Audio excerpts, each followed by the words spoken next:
See, the, let's start with some more questions that I want to also throw open at all of you. So, a lot of you have been already familiar with Dalit literature, right? You have worked, all of you have been working with Dalit literature, Adivasi literature, right? How many of you have come across Dalit periodicals as such? Right. Or, for example, Bama's work, right? Or other works. So, where were they published initially? Did they come in the form of book, right? In its first appearance, or was it serialized somewhere? So this is something that to think about. Now, if you see, when we talk about the first anthologies of Dalit literature coming out in the 90s, it's not been that there's not been plenty of it, right? If you see from 90s to now, 34 years, but you can count them, 5 to 6. The recent ones have been from Satyanarayan and Sujithal, the 2 volumes. We also have a volume from Dasan from Kerala, right? We also have other ones from Marathi in the beginning in the 90s. And very recently, a couple of years back, 22, we have from Bengal, from Devi Chatterjee and Shikra Mukherjee's. That's it. That's the list of anthologies. And when you start, I am sure all of you are familiar with these anthologies, since they are also so few in number. Now, when you start looking at, the struggle that these editors went through in compiling these anthologies, they have been reaching out to the editors of periodicals, right? And there you can find mention of some of these Dalit periodicals. Now, I'll come back to this point later. So this is just to point out where we get to know right now about Dalit periodicals. That's where it's mentioned in some of these places. But why periodicals is important. We can also reach here from a different direction altogether. And I think that will take us back to 1800s or so. We can talk about Fort William, Calcutta, or we can in that way talk about any of the presidency cities, so to speak, Bombay, Calcutta, Madras, right? Baptist missionary and London missionary, CMS, BMS, LMS, you can name it. So the first print efforts, right? Which in Indian languages, for the Indian languages, created quite a funny situation in many cases. Because I can say that very confidently for Bangla, it was primarily, till then, was very much of an oral language. For many Indian languages, it was oral, very performative. What was written was basically Sanskrit till then. So these were almost a relationship which can draw a parallel between Latin and English, perhaps. Of course, a few centuries down the line. Now, so we have to have a script. Of course, we had one, right? Because the language existed, the Bangla language existed. The linguist will tell you so we all draw our lineage from Charyapad, one of the core East Indian texts in that way. Many Indian languages trace their origin. So we had that connection from almost 9th century. Now, but we didn't have, one clear orthography. So if you ask me to sign my name in 1800, I will sign it one way, and 1801 I will sign it in another way. So there was no clarity of how to spell your name or with any letters as such. So that was quite one of the funny incident that went through for some decades. And it's interesting that it was finally resolved almost in 1920. We already had a print industry. Fort William was already producing 43 different languages, printing it, 43 different Indian languages by 1820. So we already got it. But it was not like that everyone, even the readers or the speakers, were familiar with that. This is how ka sound looked like on the paper. Now, this is what was for many Indian languages was the making of it. In Punjab, sir, you would know that it was only in 1880s when we see the dictionaries started coming out, 1880s and 90s, again with London Missionary Society's initiatives. So it happened in other outside the presidency cities. It happened throughout the late 19th century, early 20th century also. Now, why is this so important is these tried crystallizing what we see is the world of letters, the printed domain. It not only saw through the oral domain getting transferred into print, but other questions became of very, very significance, such as what we should be writing, what should be the content, who would be our readers. Print culture cannot exist without a viable market. So of course textbooks, school textbooks become the first thing to look into. So we have established what we call School Book Society, Calcutta School Book Society. In short, it's referred as CSBS. So a lot of work has been done already on looking at CSBS documents and the anxieties that CSBS authorities had gone into. After textbooks, people started thinking about what they call, the term they use, domestic literature. So how you don't enter, what you call the Indian undermahal easily. You don't have access to it. So you get hawkers doing it. So you get what you say women hawkers to get into the Indian houses. And so what kind of books should be there for the Indian predominantly Hindu women, middle class Hindu women? And that became a huge debate. It was around 1840s and 50s where even in periodical we see the letters like this debating what should be the topic. Some of the very famous and popular at that time books were in Bengali, Shushila's Upakhyan. So it went into volumes, multiple reprints. From 1860 onwards to 1880, it was one of the most popular book that was sold. Then came the children's literature, which was not the school textbook as such, and Hans Andersen suddenly became a household name in India, in particularly in Bengal. So we got all of Hans Andersen adapted, translated, different experiment on Hans Andersen's work started happening around late 19th century, 1870s. So lower caste population was instrumental in this process in multiple ways, at least two that I will be talking about. One is William Carey, Baptist missionary, was established the mission and the printing press in Srirampur. William Carey's Munshi was also very famous, but the person who was working with his printers, who was actually a goldsmith by profession, his name was Panchanan Karmakar. So Panchanan Karmakar was instrumental in actually giving Bengali alphabet its shape.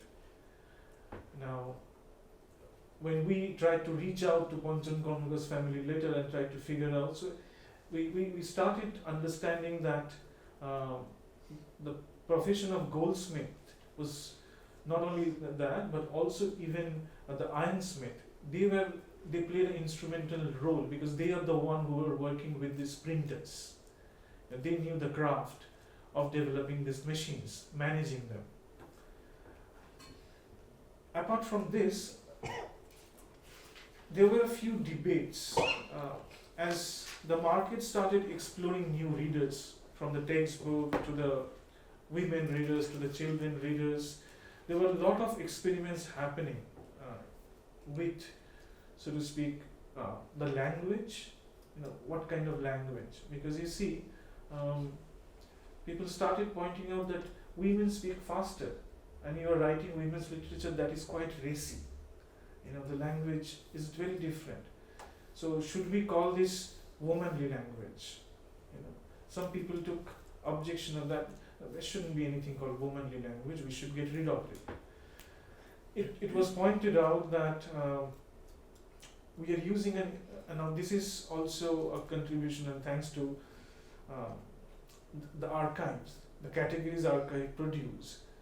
So Reverend James Long, whose name you may be familiar with, where it was his name came to the fore during the famous indigo mission, or the plantation of indigo, and all that he was involved in. But before that, he was also very much involved in preparing volumes of catalogs of what is being sold and bought in the markets of Kolkata, and submitting the secret report to the police, which was submitted in 1852, 1855, and so on.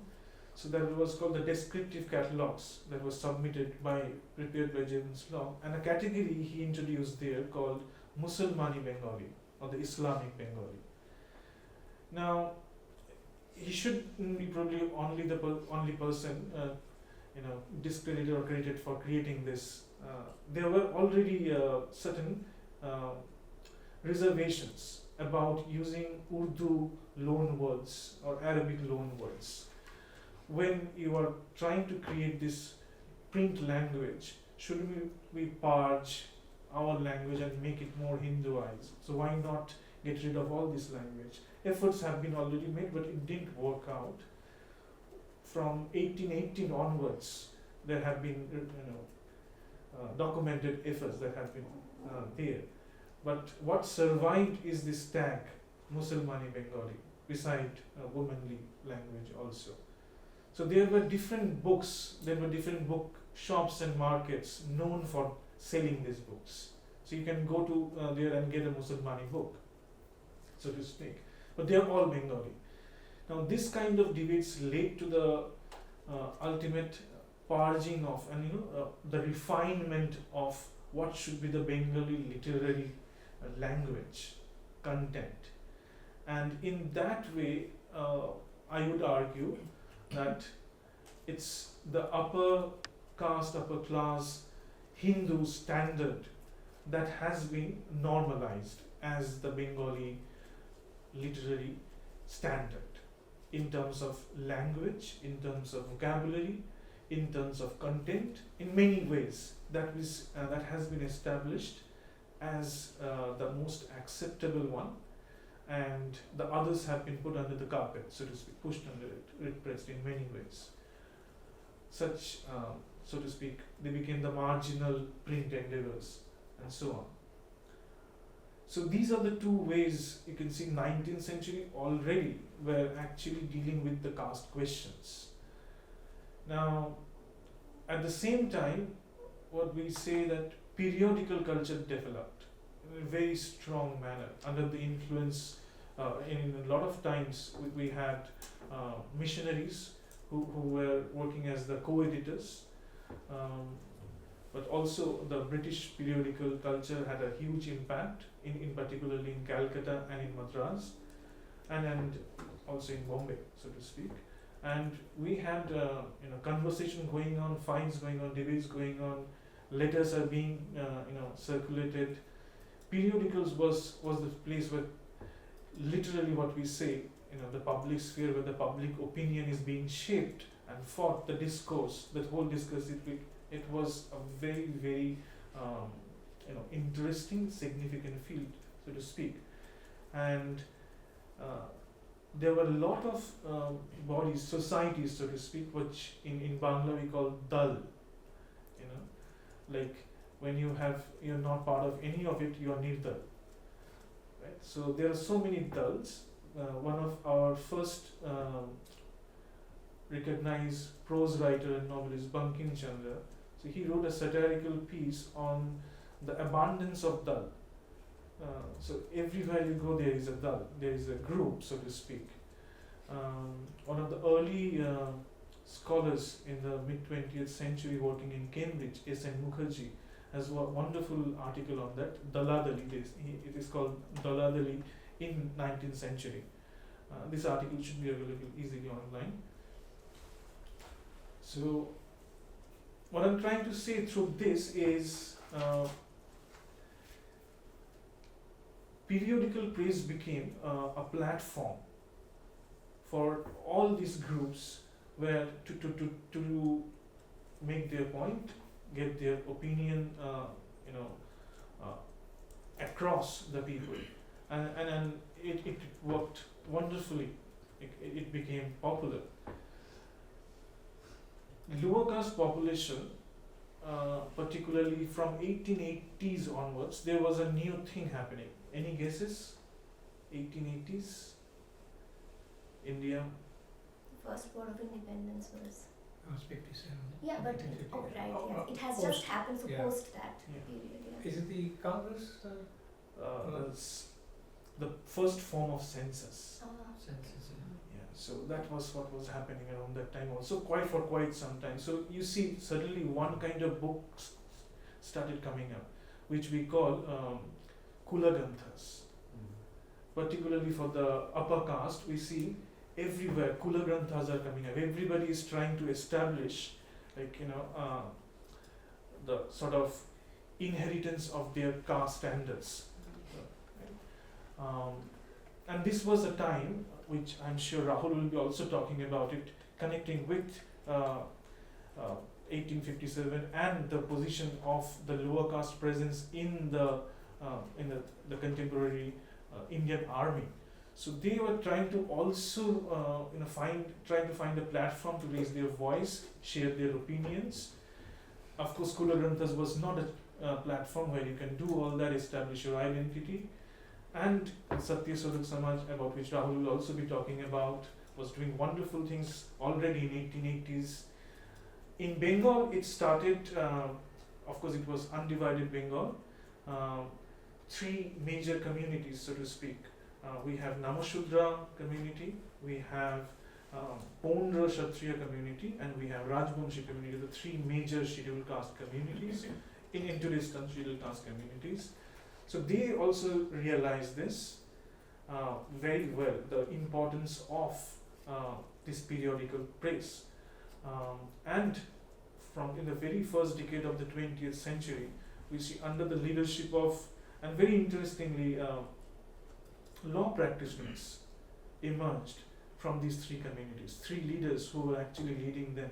Eventually, all of them were involved with law in some capacity or the other. If you look at Jogendranath Mondal, who would become the first law minister of Pakistan, he was the leader of Namashudra community, right? And so is from Raicharan Sardar from Pondu Kshatriya community, and as well as Panchanan Verma from Rajbanshi community. All of them are leading, and all of them understood the importance of the periodical press. And so we see from 1907 onwards, Namashudra Hitoishi, Pataka, Pratika, so multiple periodical presses were coming.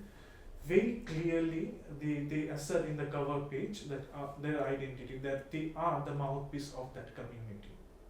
And eventually we would see, and I would stop here, and I would like Rahul to carry on this narrative, because our poster boy comes into the picture now, 1920s, 30s as we go in.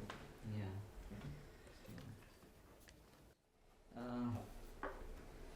So I think that was a very detailed sort of background to the emergence of lower class periodical printing press and the intervention of the Dalits. So what I would like to do carrying forward, I think that again Shanti will take it over from me. It's a very important question for all of us, especially in the context of Marathi, to track down or to trace the genealogy of the periodical printing press in Maharashtra in the 19th and 20th century. And the other important things that follows ahead is to really read some of the works of the editors. So I will be also talking about that maybe in the second half of this session. So what I will do is first to briefly introduce the emergence of the 19th century print culture in Maharashtra. That's how I will begin with. Then I will go on to discuss or talk about the beginnings of lower class periodical enterprise, which begins with Jyotirao Phule's activism, followed by Dr. B.R. Ambedkar's intervention. Then I will talk about the little magazines in the 60s and 70s, more specifically, and then the Dalit periodicals and the public discourse on caste that it produced. So bear with me. I mean, it's going to be more informative, but I hope you will have certain questions. So, how does it begin in the 19th century in Maharashtra? It begins with the contributions of the American mission press that was quite sort of active during 1860s and 56. So there were 5 missionaries, American missionaries, that were supposedly go to Kolkata, but somehow they were not allowed, and while on their way back, they happened to come to Western India. They happened to come to Western India, and then they spoke with the Governor General of Bombay, and that is how they settled.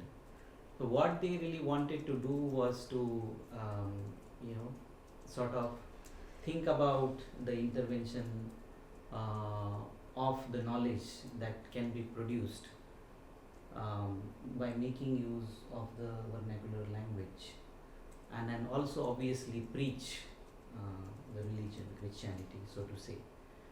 So they started studying the language around 1814 and 15, Marathi language, and they also thought of opening up schools for common people within that region. So it was 1816-17 when they established the printing press, and and they began with translations of the New Testament and production of lithographic literature, which is, and there was someone who was heading this project, and he was someone called as Thomas Graham, and I mean, he extensively worked on this. And with the beginning of this work, I think there was many things also. Writing cultures started evolving in various forms, but suddenly in 1856-57 there was a closure of they had English department established. They also had the department of Marathi, so to say, but this was, I mean, their work was halted in between because of the intervention of the British government, and there were also forces that were sort of being little sort of radical about the kind of work that they were doing. So that is how sort of slowly they closed down on this work and they had to leave. Then comes the printing activities of the Bombay government. So you may have heard of Peshwai, 1818. Peshwai is the rule of Peshwas, and when the rule of Peshwas was over in 1815, there was an establishment of Bombay Education Society, which produced books entirely in Marathi. So some of those books were Panchapakwan, Vidura Niti, and all of that. So this was the first time when the books were published entirely in Marathi in 1815. Then in 1827 there was the use and manufacturing of the lithographic press. There was someone called Phardunji Marzaben, who was basically from Gujarat. He set up the printing press in Bombay, but the actual credit for developing the types of Devanagari scripts along with the Gujarati scripts goes to someone called Ganpat Krishnaji, who hailed from Konkan region and who worked extensively on developing the Devanagari scripts and letters and all of that. And along with this work, he also established the press, which is which was named as Ganpat Krishnaji Press. That was in 1830, right? And this this gave another kind of boost to that impacted the Marathi language, literature, and society, so to say. But though Ganpat Krishnaji did not belong to an upper caste kind of a stratum, Chitpavan Brahmins within the Pune region took over, and they sort of entered into this enterprise, and they took it over from him. So you have people like Bal Shastri Zambekar. There was this periodical called Darpan, which was published in 1832. Then there were few more people like Zambekar, Bhau Mahajan. The periodical that they started was Digdarshan in 1840s. There was Pandurang Bapu Joshi, Pavaskar. The periodical that they came up with was Nano Chandrodai, and Vishnu Sastri Chaprulkar.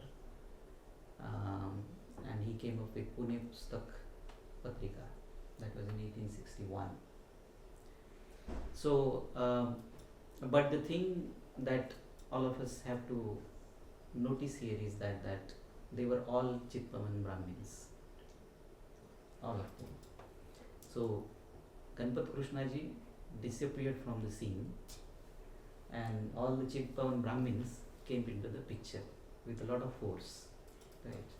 Now from here on, I would go to the beginnings of lower caste periodical enterprise, beginning with Jyotirao Phule's activism and then Ambedkar.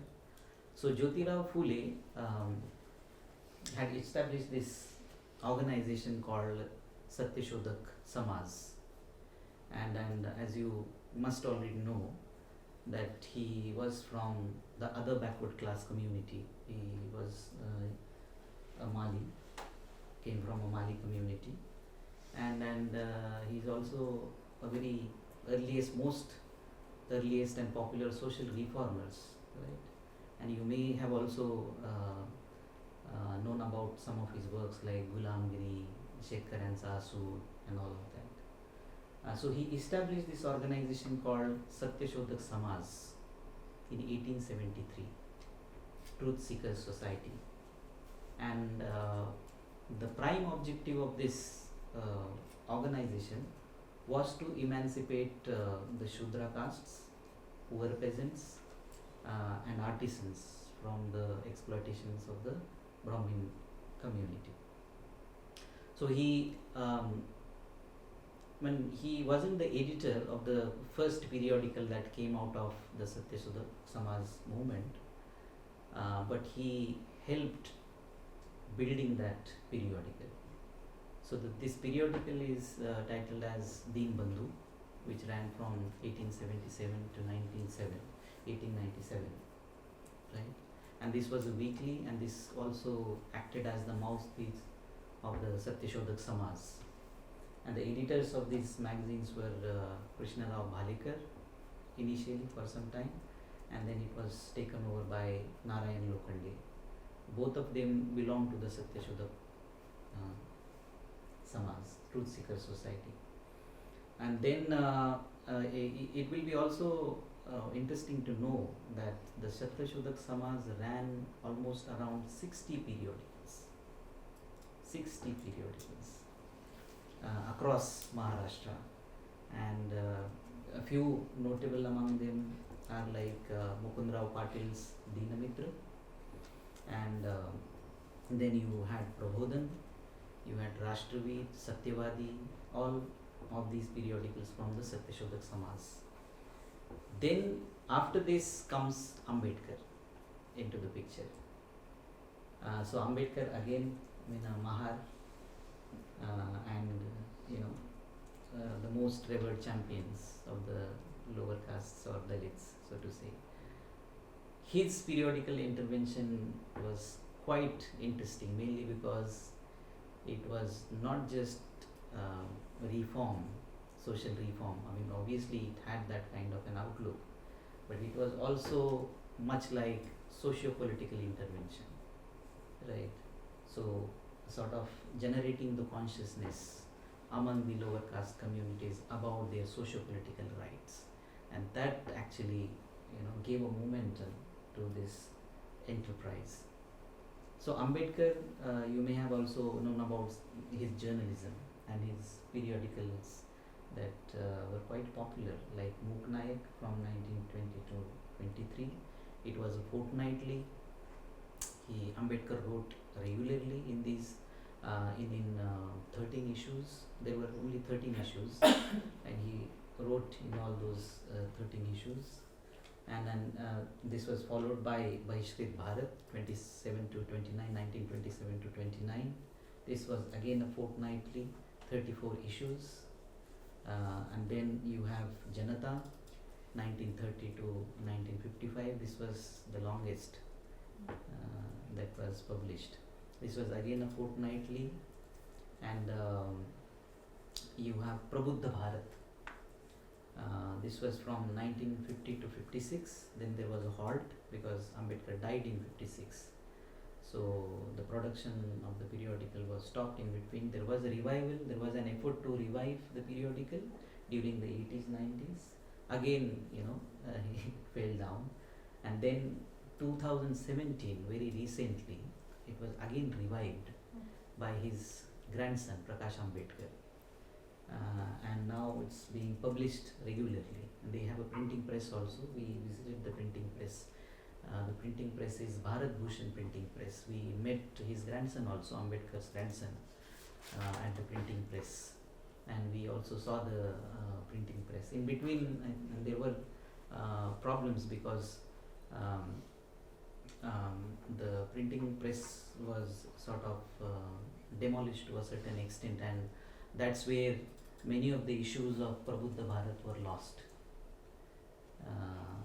But I think Bharat Bhushan printing press could recover some of those documents. So after this, I think what we come across is the Little Magazine movement in Maharashtra. Little Magazine movement in the 60s and 70s across India, so to say, not just in Maharashtra but also in Bengal, in the Hindi belt. It created an emphasis, a different kind of an impact. It jolted the periodical presses run by the mainstream upper caste communities. So what were the inspirations and influences behind the Little Magazine movement, or the magazines that were produced during this time? They were anti-establishment.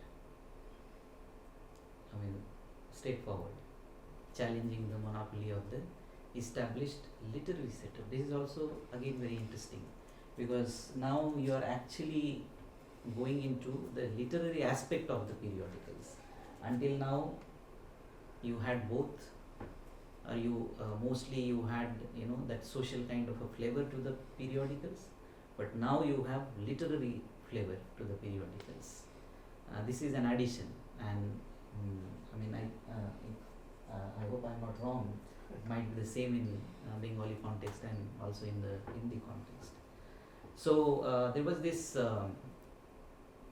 mainstream upper caste magazine called Satyakatha that used to be published from 1932 to 82.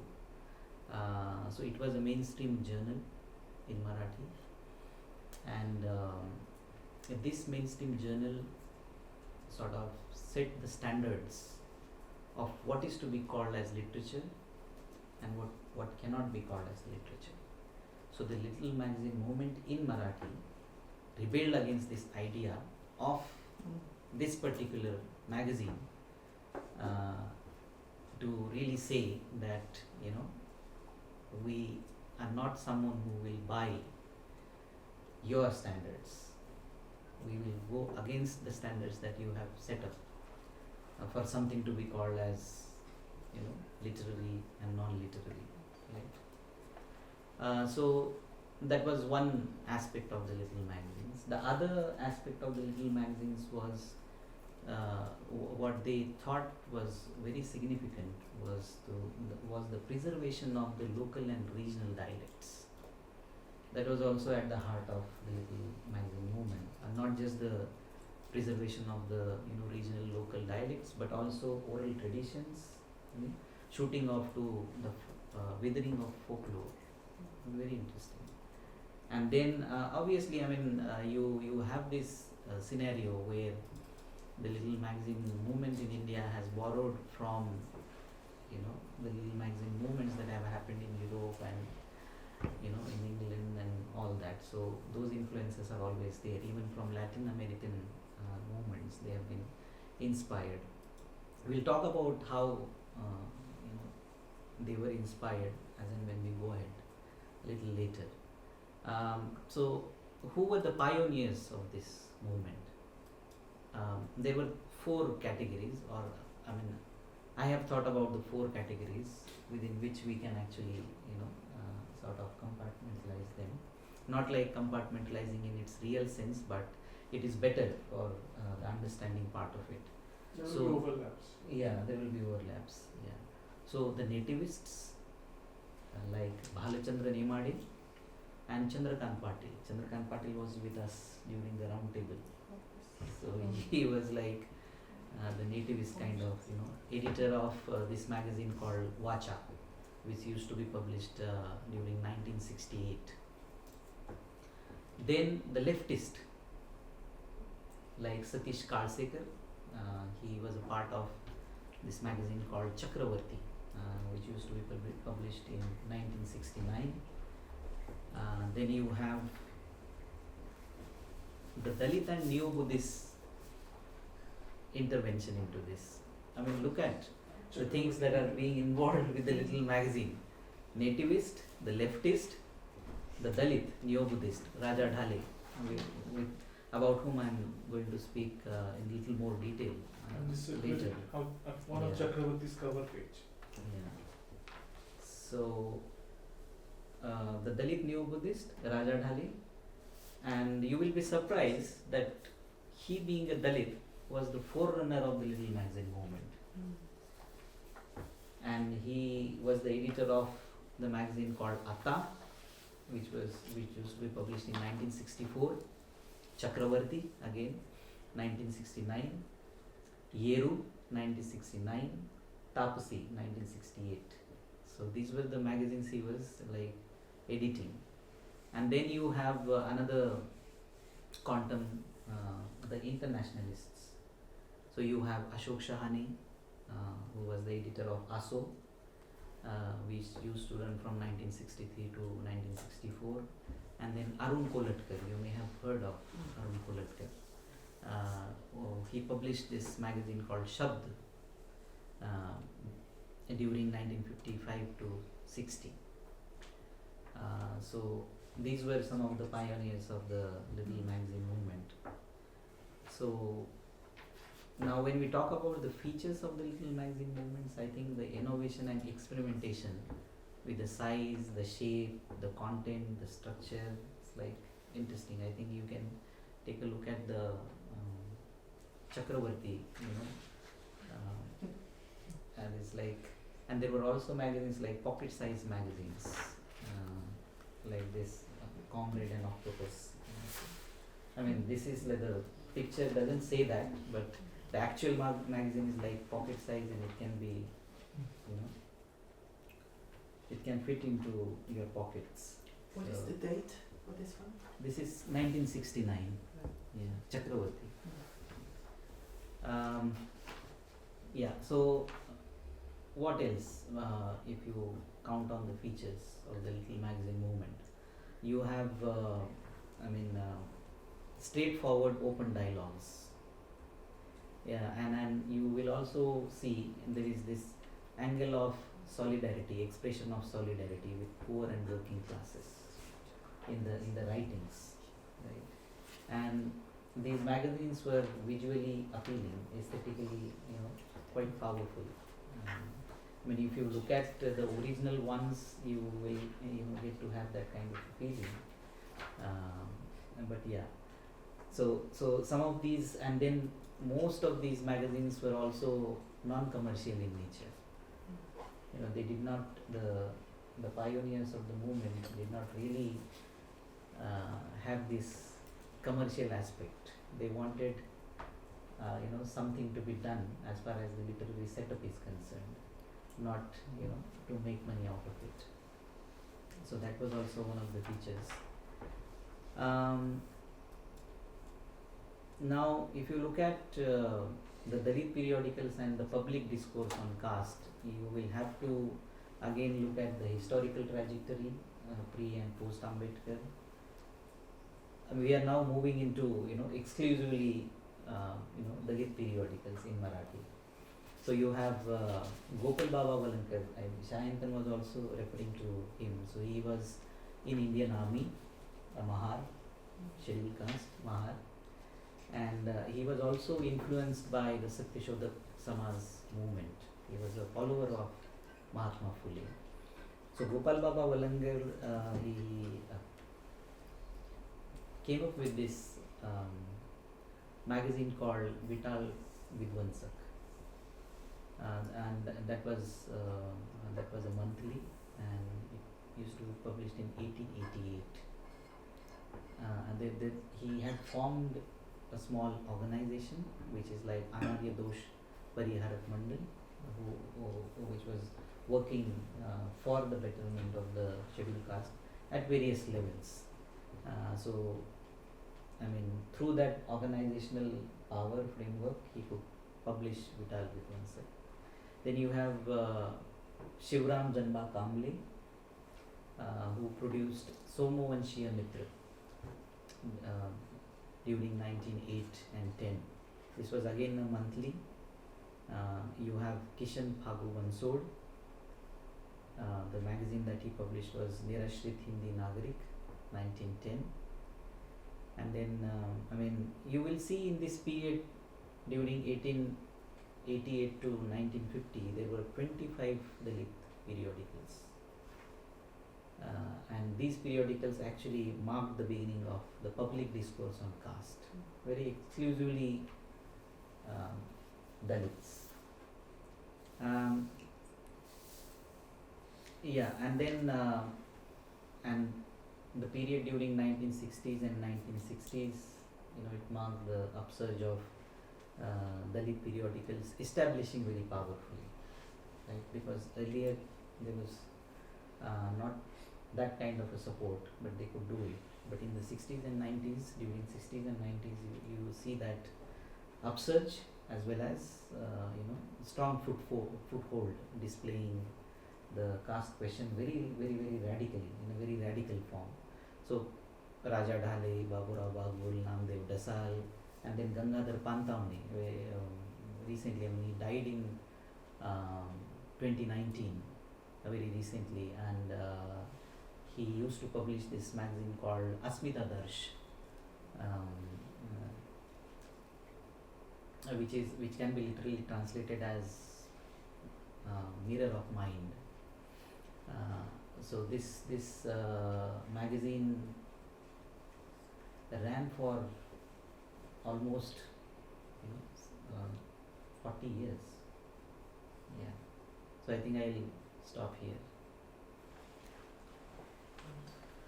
That's a lot of information for all of you, I'm sure.